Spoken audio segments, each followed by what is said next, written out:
নমস্কার বন্ধুরা, পেউ কিচেনে তোমাদের সকলকে অনেক অনেক স্বাগত জানিয়ে আজকে একটা দারুণ রেসিপি শেয়ার করব। আজকে তোমাদের সাথে শেয়ার করব সয়াবিনের কোপ্তা কারি নিরামিষের দিনে। তো চলো প্রথমে দেখতে থাকো। আমি একটা সয়াবিন নিয়েছি, 10 টাকা দামের প্যাকেট, সমস্ত দোকানেই পাওয়া যায়। সয়াবিনটা এখন আমি দিয়ে দেবো একটু গরম জলের মধ্যে, আর গরম জলটা আমার ভালো মতো গরম করে নিয়েছি। সয়াবিনটা দিয়ে 10 মিনিট মতো ঢেকে রাখলে যে সয়াবিনটা কিন্তু ফুলে ফেপে যাবে। আর এদিকে আমি দুটো আলু সিদ্ধ করে নিয়েছি, দেখতে পাচ্ছ আলু দুটো কত গরম রয়েছে। বন্ধুরা অবশ্যই তোমরা ঠান্ডা করে নিয়ে কাজটা করবে, হাতে সময় কম তাই তাড়াহুড়ো করে আরও গরম অবস্থাতে আমি কাজটা করছি।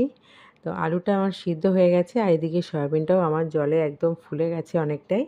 এখন গরম জল থেকে সয়াবিনটাকে ভালো মতো আমি ছেঁকে নেব। আর এদিকে আলুগুলোকেও আমি স্পুনের সাহায্যে একটু ম্যাশ করে নিচ্ছি। তো আলু আর সয়াবিনটাকে একসঙ্গে দিয়ে দেবো একটা মিক্সার জারের মধ্যে, যেহেতু সয়াবিনটার একটা ফাইন পেস্ট আমি তৈরি করব। আজকের রেসিপিটা তোমাদের কেমন লাগছে বন্ধুরা, তোমরা কিন্তু অবশ্যই কমেন্টসে জানাতে ভুলবে না। রেসিপিটা ভালো লাগলে কিন্তু লাইক কমেন্ট শেয়ার করবে বেশি বেশি করে, এবং চ্যানেলটিকে তোমরা সাবস্ক্রাইব করে রাখবে আর পাশে থাকা বেল আইকনটি অন করে রাখবে। আমি যখন দুর্দান্ত রেসিপি আপলোড করব নোটিফিকেশানটা সবার প্রথম তোমাদের কাছে পৌঁছে যাবে। দেখো বন্ধুরা, আমার ফাইন পেস্ট কিন্তু তৈরি হয়ে গেছে, এবং আলু আর সয়াবিনটাকে আমি এখন একটা বোলের মধ্যে নিয়ে নিচ্ছি। তোমরা দেখতে পাচ্ছ পেস্টটা কিন্তু একটু নরম ভাব রয়েছে। এখন এর মধ্যে আমি কিছু জিনিস আরও মেশাবো। আর এখানে যে আলুগুলো দেখতে পাচ্ছ, আলুগুলো হাতের সাহায্যে আমি একটু ম্যাশ করে নিচ্ছি। সয়াবিনের কোপ্তা খেতে দুর্দান্ত লাগে নিরামিষের দিনে। এখন আমি এর মধ্যে দিয়ে দেবো লবণ। লবণটা কিন্তু স্বাদ মতো দিতে হবে। আর এখানে আমি দিয়ে দেবো এখন হলুদ গুঁড়ো। আর লবণ আর হলুদ গুঁড়োটা আমার দেওয়া হয়ে গেছে। আর খুব অল্প মশলায় দেবো, বেশি একটা মশলা আমি দিই না। নিরামিষের দিনে খেতে খুব ভালো লাগে হালকা মশলা দিয়ে খাবার। আর এখানে আমি 2 থেকে 3টে কাঁচা লঙ্কা এভাবে কুচি করে নিয়েছি। দেখো, ঝালটা কিন্তু তোমরা একটু কম বেশি এখানে করে নিও বন্ধুরা। আমি মাত্র 3টে কাঁচা লঙ্কা দিয়েছি। আর এখন এর মধ্যে দিয়ে দেবো একটুখানি আমি কর্নফ্লোর। আমি এখানে 3 চামচ কর্নফ্লোর দিয়েছি, আর 2 চামচ মতো ময়দা দিয়েছি। তোমরা চাইলে বেসন বা চালের গুঁড়োটাও ব্যবহার করতে পারো, যেটা সব তোমাদের কাছে অ্যাভেলেবেল থাকবে এবং সুবিধা হবে। তোমরা সেই জিনিসগুলো কিন্তু এখানে এখন মেশাতে পারো। এখন দিয়ে দিচ্ছি এখানে আমি ময়দা, 2 চামচ মতো ময়দা দিয়েছি। চলো সমস্ত কিছু ভালো মতো এখন মাখিয়ে নিচ্ছি। ভালো মতো হাতের সাহায্যে এভাবে মাখিয়ে নিচ্ছি আমি।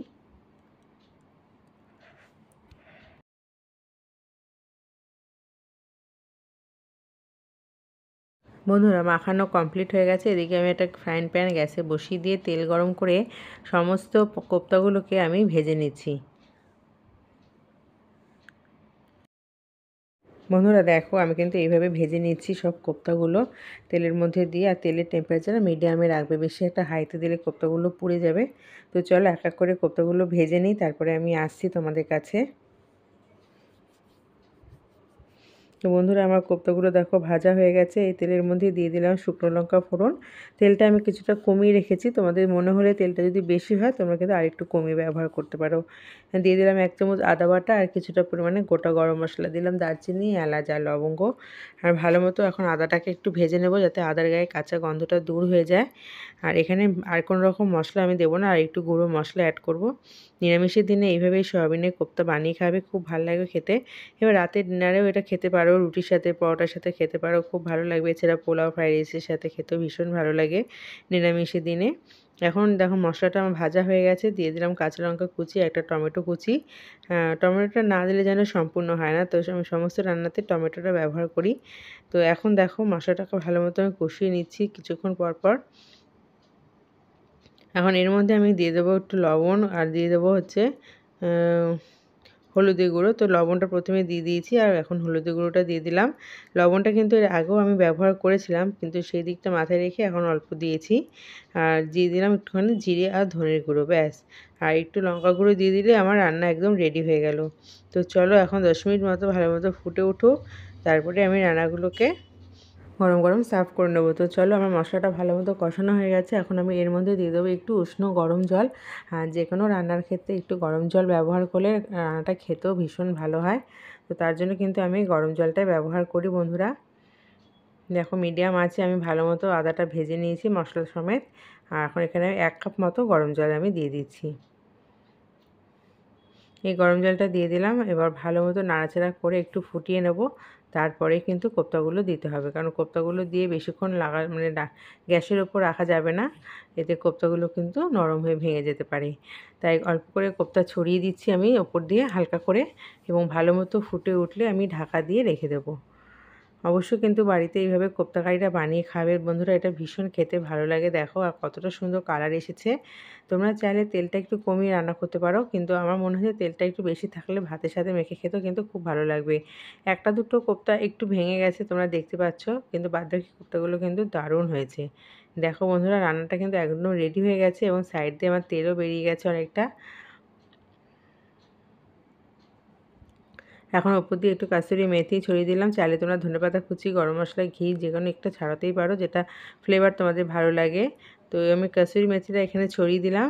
এখন আমি একটু নাড়াচাড়া করবো, আর তার আগে 1 চামচ মতো চিনি দিয়ে দিলাম। তোমরা চাইলে চিনির পাউডারও ব্যবহার করতে পারো। চিনিটা দিয়ে একটু উল্টে পাল্টে ভালো মতো নাড়াচাড়া করে নিচ্ছি, যাতে চিনিটা ভালো মতো গলে যায়। এবং তেলটা কত সুন্দর বেরিয়েছে বন্ধুরা, দেখো এরকম সবজির সাথে কিন্তু ভাত রুটি খেতে ভীষণ ভালো লাগে, জাস্ট জমে যায়। তো আশা করছি রেসিপিটা আজকে তোমাদের খুব ভালো লেগেছে। আর রেসিপিটা ভালো লেগে থাকলে অবশ্যই কিন্তু তোমরা লাইক করবে, কমেন্ট, শেয়ার করবে, এবং চ্যানেলটি যদি নতুন থাকো প্লিজ চ্যানেলটিকে সাবস্ক্রাইব করতে ভুলবে না। আশা করছি রেসিপিটা তোমাদের ভীষণ ভালো লেগেছে। তাহলে আজকের মতো এই পর্যন্ত, চলে আসবো একটা নতুন রেসিপি নিয়ে। টাটা।